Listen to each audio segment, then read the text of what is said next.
Hello, listeners. This is Kat, and welcome back to Put Your Hands Up Podfics. This will be the continuation of Datastream. This will be Part 31, Chapter 31. Dobby was scrolling through his phone, looking for what kind of flowers to send his family. He had finally decided that it was time for him to go home. After 10 years, he was done trying to make it on his own. He had left home and was presumed dead when he was 12 years old. Dobby never finished school, so he wasn't really able to get a legal job, but he also really hated the thought of being a criminal. He had compromised by doing vigilante work, stealing cash from criminals and villains he took down, but that really wasn't sustainable in the long run, nor was his regular job at the grocery store.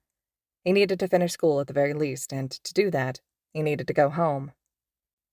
With his father having been in prison for the past 3 years, he felt that going home might actually be an option now. So he needed to apologize to his family for being gone for so long. The primary blue hyacinth symbolism means making peace. The color blue has calming effects that can calm a person's anger, and it conveys the message of "I'm sorry, let's make peace." Choosing a blue hyacinth also says that you put serious thought into your apology and that you're eager to make peace and fix things. He read. That flower could work, and with it being blue, maybe it could really speak to his family, reminding them of his blue flames. The most significant purple hyacinth flower meaning is regret.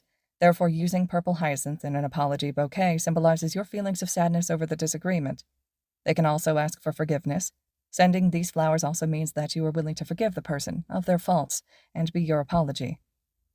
Well, there really weren't any faults from his family for him to forgive. His brothers and sisters were blameless in his decision to leave home, and his mother had tried her hardest to protect him from his father. He didn't blame her either. The Star of Bethlehem represents reconciliation when sent alone. It's best to use this flower when apologizing for wrongdoing that might forever destroy a relationship. Sending this flower says you want to start over again and have a hopeful outlook for the future. Oh, now that one sounded good. He did really want to start over with his family.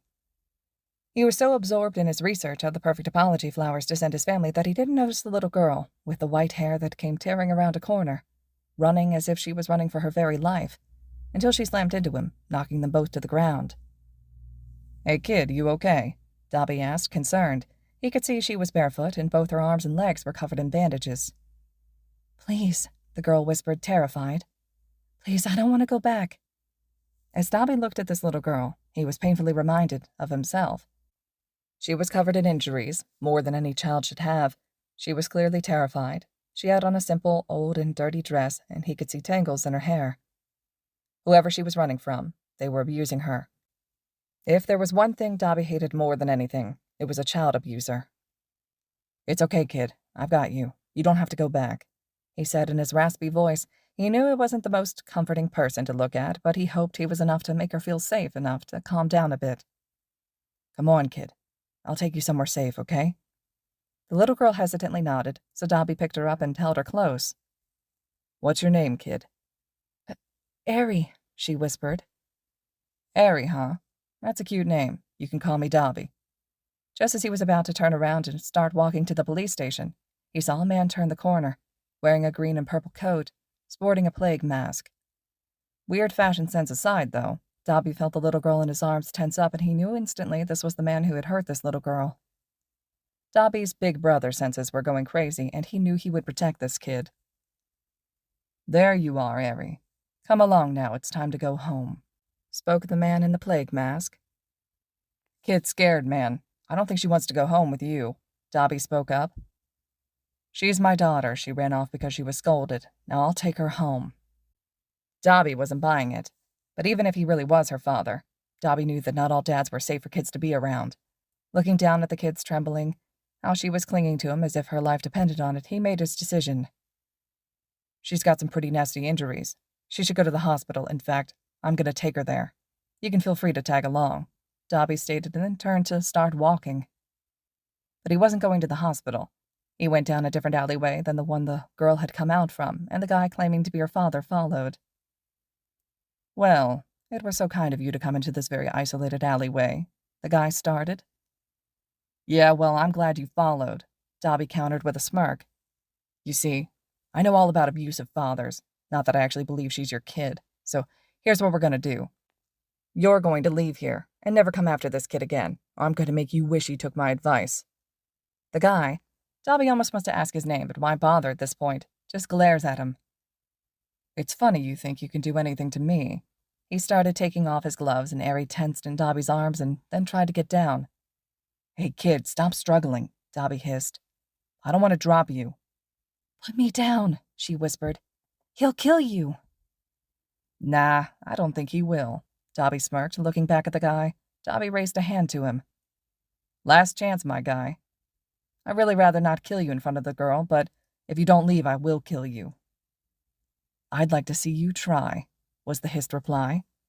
Dabi just shrugged. Well, since you insist. And then Dabi let loose a torrent of blue flames at the man, who screamed in pain as the flames burned him alive. What Dabi wasn't expecting, however, was for the girl in his arms to panic and activate her quirk. The horn on her head started glowing, and lightning surrounded both her and Dabi. He could feel something was happening to him, but he couldn't figure what it was. Hey kid, it's okay. He can't hurt you, and I'm not going to hurt you either. You're safe now. Trust me, kid, please. Dabi kept soothing her. He put her down when she started growing, but kept rubbing her back. You're okay. Everything's okay, I promise.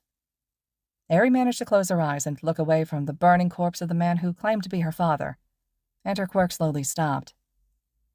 I'm sorry, she whispered to Dabi. It's okay, kid.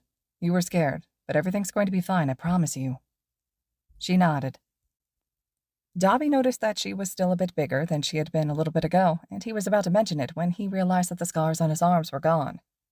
He reached up to the scars on his face, only to find smooth skin. Looking more closely, he realized that his clothes were too big for him. She didn't get bigger. Dabi got smaller. Okay, so the first major difference between Rescue and Limelight is we don't wait for a call to come in, Mike-sensei said. Shouto and Denki had managed to get their work studies with Mike-sensei, and since they had both been with a rescue hero for their internships, he had wanted to take them out on a patrol to make sure they knew the ins and outs before he let them go on their way. Can either of you tell me why patrolling is so important? It's to make sure there's always a hero around when a villain attacks, Denki asked. While that is a benefit, that's not the main purpose. Want to take a guess, Frostfire?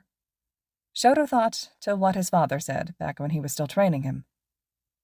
I don't think this is the real reason, but my dad used to say it's to deter villain attacks. Present Mike scoffed slightly. Yeah, he would. I swear that man was an absolute menace. Mike-sensei schooled his expression back into an easygoing smile. No, the main purpose of your patrol is to help people. Yes, deterring a villain attack or being on scene quickly is a definite bonus, but you want to make sure the civilians can see you, and that fact alone can help them feel safe. I'm not sure I get it, Denki admitted. I mean, if it's just a peaceful day with nothing going on, wouldn't the presence of a hero almost feel like you're just waiting for something to happen? It could, yeah, Mike-sensei allowed. But think about it this way. Let's say your cat got outside and is now stuck in a tree. What are your options? Get the cat yourself, right? Well, what if you're an elderly person? How are you going to do that? You're going to have to ask for help, right? Shouto and Denki both nodded. Most people aren't going to want to just stop what they're doing to climb a tree, but a hero who doesn't have a villain to fight, well, that's what we're here for. Saving and helping. If someone needs help crossing the street, if a kid gets separated from their parents, a cat up a tree, even if you see someone who needs help getting their groceries from their car into their apartment, all these little things can help, and can make the civilians feel better. I see, Shouto muttered. Just being a welcoming presence. He looked up at Mike-sensei. That's why you do your radio show, isn't it? Yes. Sometimes what people need help with isn't something that a physical presence can deal with, but they need advice or they just want to talk. I love helping people in any way I can, not just fighting big-time villains. And just between us, he said with a wink, I can't just go all out and fight villains in my day-to-day patrols, and you two most likely won't be able to either. Not unless you want to be on the most casualties list in any case. Right, because our quirks are so powerful, Denki scowled lightly. Would rescue be a better option for us after all? No, not at all. I said you can't go all out, not that you can't fight, Sensei laughed. Just as I can't go too loud in a city, Chargebolt, you can't unleash everything when there are others around, and Frostfire, you can't just throw around glaciers and infernos. You guys can still do the more subtle applications of your quirks and save the big stuff for when you get called to a major battle. Like that fight a few weeks ago that started Izu's crusade against All Might. You were there, weren't you? Shouto asked. Yup, just like that. That villain was really strong, and I did have to go all out against him, and those were moves I'd never dreamed to use against a regular villain in the city. That's the kind of thing you'll both have to think about going forward. In that case, a voice came from behind the three patrolling. Maybe you're a decent enough hero to help. Shouto turned around, and his mind came to a screeching halt. There in front of him was a person he'd never thought to see again. His oldest brother, Toya, or at least what he remembered his oldest brother to look like. The boy in front of him was lean and lanky, with a build for speed rather than strength, and he had bright red hair and turquoise eyes. He looked so much like Toya that Shouto almost called out to him, but it couldn't be. Toya had been dead for years, and even if he wasn't dead, this boy was only about 12. There's no way he could be the brother Shouto missed so much. Okay, so this girl, Eri, got scared and her quirk activated on accident, the boy said. His clothes were way too big for him, almost as if they were meant for an adult. I was holding her at the time, trying to calm her down, and her quirk did this to me. I swear to God, I'm really 23. Shouto gasped in shock. Toya would be 23 if he were still alive right now. Toya? He whispered fearfully. The boy looked at Shouto, and it seemed he just now realized who he was. Shouto, hi, he waved slightly. Long time no see. After the emotional reunion between Todoroki and his brother, Hisashi had brought them to the police station where they were reunited with the rest of their siblings. Hisashi told them not to leave the station, but he had more business with the girl. Eri had let go of Todoroki Toya, and had started to cling to Hisashi shortly after the brothers had started getting clingy, and now it was up to Hisashi to figure out where this girl belonged. There was a fairly easy way to get through with this, but Hisashi almost didn't want to just cut the line of everyone else requesting his son's help. But one look at the scared red eyes of this little girl made up his mind.